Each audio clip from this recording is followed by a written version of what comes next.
guys, Kate with Hello Skelo, and I have one of my bestest and dearest friends with me today, Rhonda.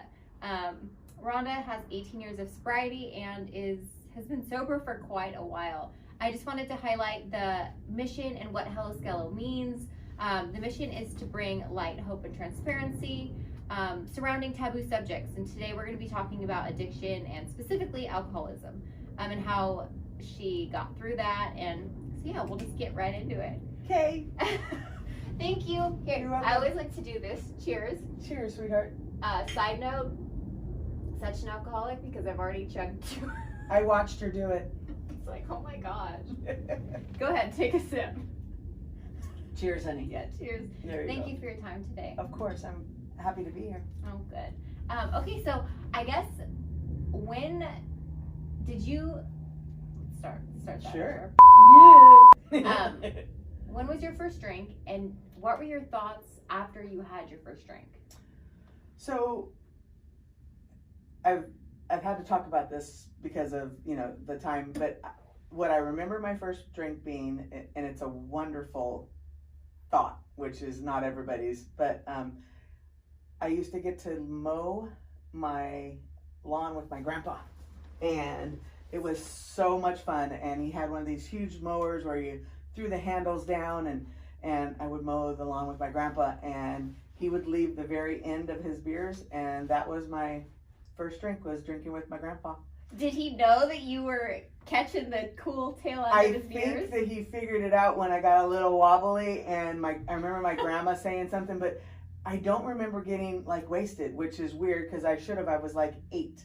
And so clearly I could already handle my booze a little better than some, but I remember taking the bottom of his beers. I probably didn't take a lot or I would have got pretty wasted, but right. I remember I liked it. Yep, and you were like, oh, this stuff is good. It's good, and yeah, I liked it. Did you feel like you had a secret? No, because, no, that's what I remember. Right, because there wasn't any. No, and nobody told me I couldn't do it or anything like that. It wasn't, and alcohol was always a very big part of our family's life, so it was always around. It was taboo, kids didn't drink. Right. So it wasn't oh, it's okay that Rhonda did that. But I don't remember anybody having a fit. Oh my God, Rhonda drank Grandpa's beers. Mm-hmm. I don't remember that being a thing. But I do remember that being, to my knowledge, the very first time I drank was, and I loved him. And it's actually, amazing. It's kind of like a good memory. It was happy. Right, no, and he was an incredible man. So it was, no, that was my memory of my first drink was spectacular. And there was no consequences, which I'm sure we'll get to. Oh yeah, later. There's lots of them later. Okay, so you were 8. When is the next time that you experienced it? I kind of started drinking. So I was very involved in sports, and so you were busy. Yeah, so I played club sports and traveling team. They called it traveling teams back then. So super serious sports. Yeah, and so we got to traveling for us was to Oxnard and to Santa Maria, and so we got to camp when we were doing stuff from Downey is where I grew up. So our traveling teams, we traveled to Santa Maria and Santa Barbara and things like that, and we got to camp in KOA camps, and we snuck stuff, and I was always the one that got it and things, and so that was around 13-ish, and stuff, and so and that was kind of the beginning of that. Yeah. And when you were 13, did you drink to black out? No. Or was it still just super fun? No, it was still super fun. I didn't even know the word blackout. I didn't even know what that was actually until I got to 12-step program stuff. I didn't know what that was. Honestly, I knew I didn't remember stuff, but I didn't know what that really meant. So, right. No, I didn't realize that I had those things. Right. It was just super. See, and I think that's what's so tricky about, because there was no, you weren't doing anything. I mean, yes, you were kind of breaking the law. Right. But you weren't getting in a car and crashing it. There wasn't any consequences yet. So a lot of people would just mock it up, even if you did get in trouble. It's oh, adolescents just being adolescents. No, we would drink that night and play 5 or 6 games that day. I mean, so it wasn't, and you're a kid, and so no, and we didn't drink back then, and we weren't drinking excessively. I mean, we may have shared, a 12-pack with, 12 girls, you know, Right. or something, you know. It wasn't, and, you know, not until high school did it get, like, there was Okay. some serious drinking involved. That was, you know, junior high school-ish and stuff. Okay. That was kind of when mine got terrible, Yeah. too. No, terrible in high school. It got serious in high school. And did you have, just really quick, did you have anybody in your family that might have had a drinking problem, or was it nobody knew, nobody had this issue? So, to my knowledge, it wasn't, like, when I hear back, I mean, alcohol was everywhere in my family. Like, everybody had cocktail hour. Like, Grandma and Grandpa's house, there was cocktail hour. There was always cocktail hour at my parents'. It was totally normal. Totally normal. But nobody missed anything. Like, nobody missed a game of mine. Nobody missed an event or nobody. It was never like that. They didn't miss anything because of their drinking. Right. So if, you know, like, my parents, I would consider heavy drinkers, but nobody ever. They showed up. They showed up to everything. Nobody missed a thing. I Right. had a So you never had any negative connotation, because you're like, well, that's just what they do, but it doesn't matter because it's not affecting your life negatively or your childhood at all. Never was. I mean, like I said, probably very heavy drinkers, but, you know, and people will say, "Oh, come on," you know. It's like, well, I don't know. If I could drink like my parents drank, I'd still be drinking. Exactly. But that's not my story at all. Right. Okay, so tell us. We're getting into the juicy part. Okay. So in high school. So in high tell us school. about that. Okay, so in high school, I always tell the story. So I dated a really good-looking boy on the football team, and a better-looking girl on the softball team. Stop. Yeah, so my girlfriends knew about my boyfriends, but my boyfriends didn't know about my girlfriends. So when you said I was busy, I was really busy. So you were like double life. I had a double life. I went to like 4 proms. I went to all the formals. I mean, like. Wait, did they go to the same school? Yes. So how did you work that? So okay, some of them went. I went to a couple proms in Bellflower. I mean, I'm not kidding. I was really busy. I mean, but I had to keep the game rolling and stuff. So, like, my parents didn't know, and so. When did you know? Oh, I knew. So I thought boys were amazing, and I still think boys are amazing, until I kissed a girl, and it was literally like that Brady. It was literally like that Brady Bunch episode where he kissed a girl and the star things happened and stuff, and I thought boys were amazing. You were into it. Yeah, until I kissed a girl, and when I kissed a girl, it was like, oh my God. And so but I couldn't be gay. It was in the 80s, and it wasn't cool to, like, come out at school. And I mean, it was the opposite. I mean, nobody was coming out. Right. You know, and now it's like, it's not a big deal. Not at all. And it was the height of the AIDS epidemic and things. It's, you know, so it wasn't a thing. I mean, you just didn't say you were gay. You didn't. People, you know. Yep. So no, it wasn't a thing. But you were very busy. I was very busy. You were maintaining. Oh my gosh, you were maintaining one relationship, maintaining another. And like I said, in sports was everything. So I varsity lettered 4 years in basketball and 4 years in softball. So as a freshman, I was super involved, and I was in school student council. I mean, like, so I was super busy. Did you get all A's? No, but I was really. I mean, like, but if I didn't maintain to be average, I wasn't allowed to play sports or drive a car per my family rules. So I always maintained to be average to drive my car and have play sports. So no, I did not get all A's, but I got all B's. I'm highly impressed. So I held it together, but my senior year is when things started to fall apart. I got caught drinking the day before school started. The football game is the pregame before school starts. Oh. And you guys got to remember, this is the 80s, and it was like Valley Girl stuff. And so I was walking up the steps, and we had pre-partied, and one of my friends stopped in front of me, and I didn't know she had stopped, and so I, like, kind of ran into her, and it made me stumble, and I literally sat in the lap of a teacher, and my breath in her lap, and she was like, and she looked upstairs, and there was the security people, and they said, like, you know, so they came down and got me, and then they called my father. There was a policeman there, and then he called my dad, who happened to be working. My dad's a cop, so they called another policeman. They called my dad, my brother happened to be doing a ride along. It couldn't have been a worse day. So they called my dad, who called, and then my brother brother came and got me and said, "You were in so much freaking trouble." And I said, "Is it really bad?" And he goes, "Oh no, dad's gonna kill you. Good thing I'm here." So on the way home, I kept saying, "I only had 2 beers. I only had 2 beers." But that's what every drunk says. And my dad doesn't want to hear it from his kid. So yeah, he took me home, and I was in a lot of trouble. Did you get grounded? I got really, really super grounded. Like for months? For months. I think at least 2. Yeah. Yeah, it was bad. How much did you really drink? So I I didn't drink 2 beers. I don't even think I had a beer. I had drank 151 Bacardi because I like to drink. And this is... You wanted the feeling. Oh, yeah. And this is actually kind of a perfect segue. What did you feel? And you drank Bacardi because you wanted to have that feeling sooner. And I like the taste of alcohol. So I like the taste of... So do I. So beers beers had already gotten old. By my senior year, beers had already gotten old. I drank beers with friends. Yeah. But I had to drink so much more than everybody else to get where they got that I drank... Nobody drank hard liquor. It wasn't kind of a thing. I did, though.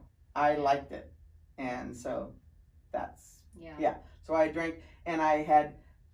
backed out of the driveway and hit my deck lid on my beautiful little convertible Volkswagen, and that should have told me that was a bad way to start. I was just so excited to get out of the house that I hadn't drank yet, but no, that's how that. After you were grounded? No, that was the start of that day. Oh. Yes. And then, a little accident. Oh, a little accident. So the car got taken away. I couldn't go anywhere. They probably thought you were drunk when you... Yes, and I wasn't yet. But you weren't, but you really had no defense on that one. No defense on that one. Oh So, my gosh. oh yeah, no, it was bad. Okay, so did you go to college, or what was next for you? So, no. So what was next for me was, I was going to go to college, and I was going to play ball because I had played ball. And Which so one?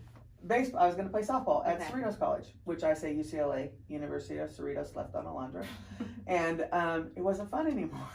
So I went to go play just junior college, and I had always loved sports so much that it was weird. And I started to play, I was on their pre-team, and it was like, it wasn't a thing. And so I'd already had, so I actually started working for the police department 2 days after graduating from high school. June 20th of 1983, I started at the police department, and I graduated on the 18th of June. So literally 2 days, and so I was a police aide at the police department, which was like a jailer. So I booked prisoners, I did property, and because I wanted to be a policeman, was what I wanted to do, until I started booking my friends. And you forget, it's like, oh, that sucks. And so, and I didn't like smelly people. I have this thing, and my dad goes, that is the job. Right? And I'd already had 3 knee surgeries. I literally had a knee surgery 3 weeks before I started. And so I knew the academy was going to be a problem. So they started putting me in the radio room, and that's where dispatch is and stuff. And so that ended up being literally my 30-year career was a 911 dispatcher. I would want you. Yeah, it ended up being a problem with the drinking, right. But we can get to that whenever you want to get to that. Okay, actually, yeah. Let's just get right into it. Okay, so I'm 18 years old, and like I said, my job was not dispatch. It was booking prisoners and doing all the anything. They literally, I took stuff to LA. I washed police cars. I did everything. It was a great job. But they always need people in the radio room, so they kind of started teaching me. I was just answering phones for a while. And would you be the one, like, if there's somebody in my house, yes, they call you, right? Right. Okay. But back in 1983, we didn't even have 911. Wasn't even there yet. It was the regular line. You called the 5-digit, 8610771. That was they didn't have 911. If you look it up online, it says you do, but we didn't. It wasn't interfaced yet. Okay. So we learned, and we didn't have computers. It was literally cards that you put in slots. You wrote everything down, and so probably way harder back then. It was. We thought it was harder to get computers. We didn't want them in the beginning. It was like, I don't want a computer. I like it this way. I'm used to following you. You know what you're doing.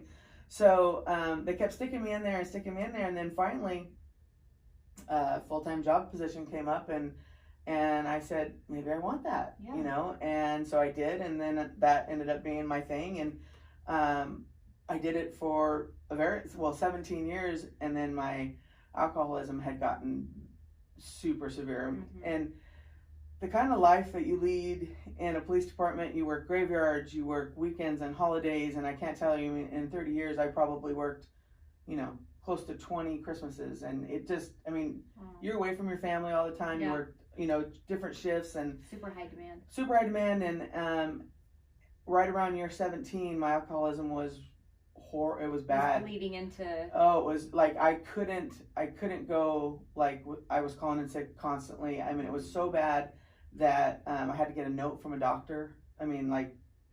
Because of work. Wow. It was bad. And would you, as soon as you left work, would you just go pick up a bottle and go home? Like Louis Liquor was on the way home, and I would so we worked 10-hour shifts then, and I could barely go 10 hours without starting to shake. And so did you ever... No, I didn't drink at work. Wow. So, and that was so this is where I knew. So when things got so bad that I would start to shake, that's when I like one time I had a panic attack, and they thought I had a stroke. And because I had to drink, right? So when things were getting bad, I would just call somebody and say, "Hey, you want to come in a couple hours early?" And everybody wanted the overtime. I had time on the books, and so I would leave, and I would go straight to the liquor store. That was just what I did. Because you had to. I had to. Your body. I had to with my body. So things were getting so bad that I knew. This happens every time. I knew I was going to get somebody hurt. I knew I was either going to get a citizen hurt. I was going to get one of my policemen hurt. And so I went to them and said, "Hey, look, I'm stressed out. I need to take a leave of absence." And they said, "Okay." And that leave of absence, it was supposed to be for 6 weeks. It lasted for 2 years. And I got so sick in those 2 years, I almost died. And go ahead. You just were at home. I was at home, and then all shit broke loose because I had no responsibility. You had nowhere to be. I had nowhere to be. I did end up going to a rehab, but I went for my girlfriend, I went for my parents, and it didn't work. Of course it didn't work. I went for them. And so at this point too, your parents, your brother, everyone knew. Everybody knows, yeah. Everybody, and it's so funny because nobody ever really saw me drunk. I was really good at what I was doing, but they started and I'm so vain that showed up. I showed up, and I'm so vain that I would always have color, because I always laid out and stuff, and so, but then my eyes were starting to be yellow. My skin, it was tan, but it was yellow tint. It was just, and you and I are very similar that way. And so I took this leave of absence, and then it got worse and worse. So then I went to this rehab, and it was in Dana Point, and did you hear it? Go ahead. Even though it wasn't for you, when they talked, did you think to yourself could you take a breath, but then you just soon as you were done, you would go right back? Yeah, and I knew I belonged there, but I knew I wasn't done. Yes. And that is the most painful thing ever. And now I know, because I was doing it for them. I was doing it because I loved this woman, and I loved my parents, and and I was so physically sick. And then I got a little bit well. When I walked in there, I had my neuropathy, and my feet were so bad that I couldn't even wear shoes. I couldn't wear shoes. I had to wear flip-flops. It was just horrible. It's so swollen. But I couldn't. It wasn't You weren't done. I wasn't done. That's the thing too. I wasn't freaking done. It doesn't matter. Yeah. It doesn't matter who wants us to get sober. Nope. It literally has to be an inside job. Inside God. Me and God have to decide. It's got to be. Yep. I think we're done, because for me it was, I've already kind of the family was over it, but that consequence wasn't good enough for me. It wasn't until I literally was I'm gonna die. I'm gonna die. I gotta do something different. And that's when I just went all in. Yeah. But that's the insidious, that's the disease. It is. It's a crazy disease. It's the only disease that really tells you don't have one. Right. And that's the crazy. You'll be fine. If you just have one, the wheels won't fall off. Well, and I can't tell you, I know that you did the same thing. It's I would be so violently ill and swear I'm not going to drink, and then I know that if I have just a little bit, that I'll stop shaking and I'll be okay, and then I'll say I won't, and then it's well, but I feel a little bit better, I can have a drink. And then it would start all over. The whole thing would start all over. Yeah.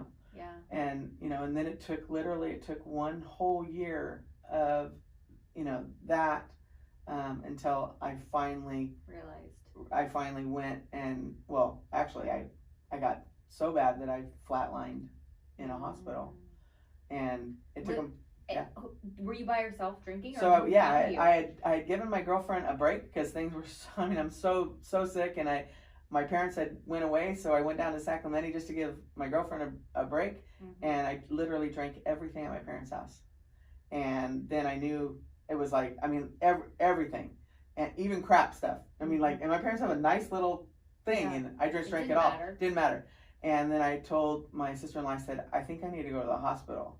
So I went to the little hospital in San Clemente, and they had me all hooked up, and I was there, and something happened, and I literally, I mean, I just, my body said no more, and I flatlined. Why I was all hooked up and everything, and they did a cardiac thump and got me going again. Took them 4 days to get me better, and my sister-in-law said, promise me you will not drink if you go home. I said, of course I won't. And the first thing I did was get in my Jeep and went and got a drink. Yep. First thing. And then I went home, and I had already drank, and then I got some milk and cookies, and I literally fell on my fireplace and got this like scar.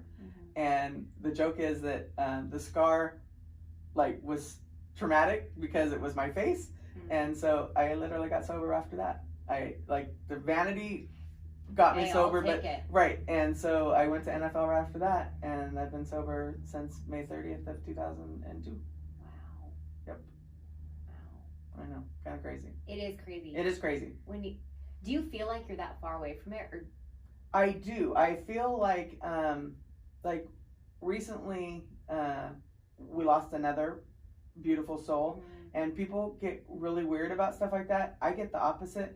I say things like, his death puts cement in my sobriety shoes. Like, every time we lose a person, it's like, it doesn't scare me. It's the opposite. It's like, that could be me in a second. Yep, nope. And it's like, if I keep doing what I'm doing. Gives you gratitude. Yep. And as long as I help people, as long as I, you know, all I got to do is, you know, help somebody and, you know, think about you and not me, I'm good. Yeah. You know? Well, and it's just been, I'd say getting sober, all of the work that you do getting sober has made me a way better person than I had ever been even before my drinking.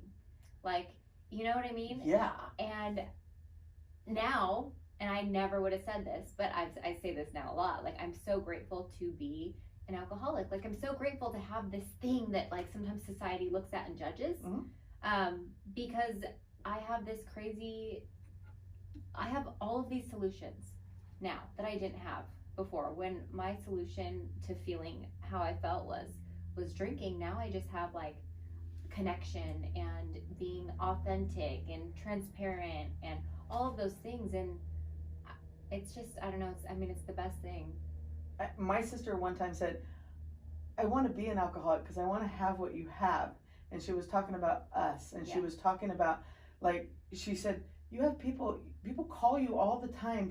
And it's like, yeah, I do. It's the best life that I never knew I wanted. And it's all we have to do is these little simple things, you know? And it's like, I know you would do anything for me. You would literally drop anything for me. And you know the truth that I would in a second would do the same. Yep. And where do you get that? You get that because we do what we do. Yep.